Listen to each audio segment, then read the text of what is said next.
Antes que existissem mosteiros, regras monásticas ou comunidades organizadas de oração, houve um homem que ousou levar o Evangelho até o limite absoluto.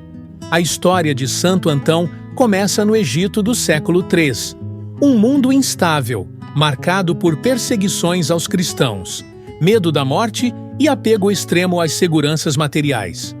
Antão nasce em uma família cristã abastada. Recebe educação simples, mas profundamente enraizada na fé, e desde jovem demonstra um espírito silencioso, observador e recolhido. Ele aprende mais pelo exemplo do que pelas palavras, mais pela oração do que pelos discursos. Após a morte de seus pais, ainda muito jovem, Antão se vê responsável por sua irmã menor e por uma grande herança. Tudo parecia indicar que ele teria uma vida confortável, respeitada e segura. Mas Deus já preparava algo muito maior. Certo dia, ao entrar na igreja, Antão escuta o Evangelho ser proclamado. Se queres ser perfeito, vai, vende tudo o que tens, dá aos pobres e segue-me. Essas palavras não soam como metáfora ou conselho genérico. Elas atravessam sua alma como um chamado pessoal, direto e inadiável. Antão não debate, não consulta, não posterga. Ele entende que Deus está falando com ele naquele momento. Sai da igreja decidido a obedecer. Distribui suas terras, vende seus bens, entrega tudo aos pobres e confia sua irmã aos cuidados de uma comunidade cristã.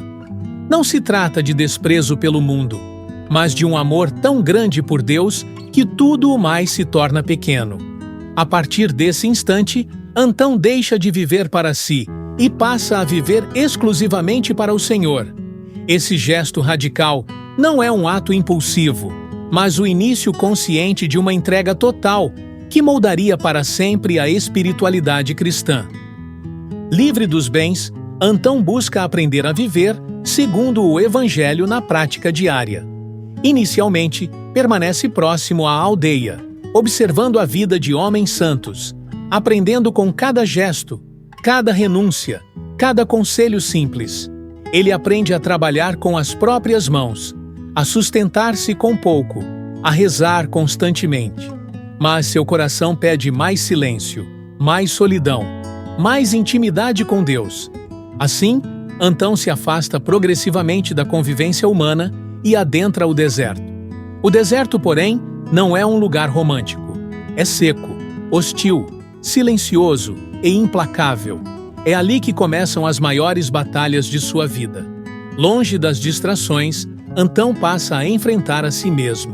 A solidão revela medos escondidos, desejos antigos, lembranças persistentes. Os relatos antigos descrevem intensas lutas espirituais, tentações violentas, pensamentos de desânimo, orgulho e medo. Antão não luta com armas humanas, mas com oração, jejum e vigilância constante. Ele cai, levanta-se, aprende, amadurece. Descobre que o maior inimigo do homem não está fora, mas dentro do próprio coração. Cada tentação vencida o torna mais humilde. Cada noite difícil o aproxima mais de Deus. Com o tempo, sua fama se espalha. Pessoas começam a procurá-lo no deserto, não por curiosidade, mas por sede de Deus. Homens desejosos de conversão pedem orientação, querem aprender a rezar, a viver na presença de Deus. Antão, sem jamais se considerar mestre, torna-se pai espiritual. Não escreve regras, não funda ordens, mas ensina pelo exemplo vivo. Sua vida se transforma em escola silenciosa de santidade. Mesmo vivendo retirado, Santo Antão nunca se desconecta da igreja nem do sofrimento do mundo.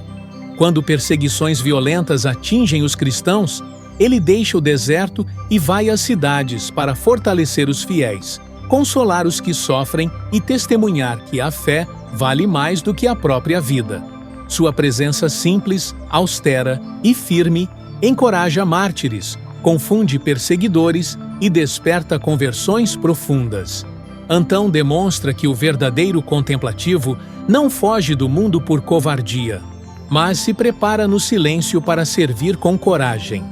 Em tempos de confusão doutrinária, também se posiciona com clareza, defendendo a fé verdadeira com autoridade espiritual, mesmo sem formação acadêmica.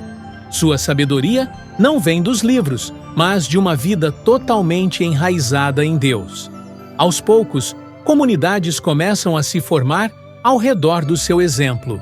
Homens passam a viver próximos uns dos outros no deserto, seguindo a mesma busca por santidade, ainda que sem regras formais. Antão orienta com palavras simples e profundas. Ensina que a humildade derrota o demônio, que o orgulho precede toda queda, que o silêncio purifica a alma, que a perseverança vence qualquer tentação. Ele insiste que ninguém se salva sozinho, mas também que ninguém cresce espiritualmente sem enfrentar o próprio interior. Sua vida se torna um farol, iluminando gerações futuras. O que começa como uma decisão pessoal transforma-se em um movimento espiritual que atravessará séculos e moldará a vida monástica cristã. Já muito idoso, após décadas de luta espiritual, Santo Antão irradia uma paz profunda. Seu corpo é marcado pelo jejum e pela austeridade, mas seu olhar transmite serenidade e firmeza. Pessoas de todas as regiões o procuram em busca de conselho, cura interior e discernimento. Ele não promete facilidades, não oferece atalhos, não suaviza o evangelho. Seu ensinamento é direto. Quem quer seguir a Deus precisa aprender a perseverar, a confiar e a recomeçar sempre. Antão ensina que a maior vitória do cristão não é nunca cair, mas nunca desistir. Ensina que conhecer a si mesmo é o primeiro passo para conhecer a Deus.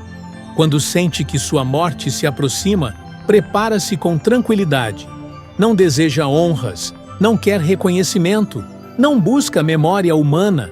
Pede apenas que seu corpo seja sepultado em segredo, para que nada desvie a glória que pertence somente a Deus. Sua morte não encerra sua missão. Pelo contrário, a amplia.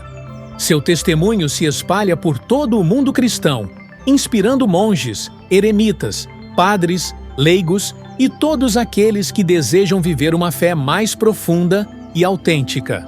Santo Antão prova que a santidade não depende de época, lugar ou condição social, mas de uma decisão diária de amar a Deus acima de tudo.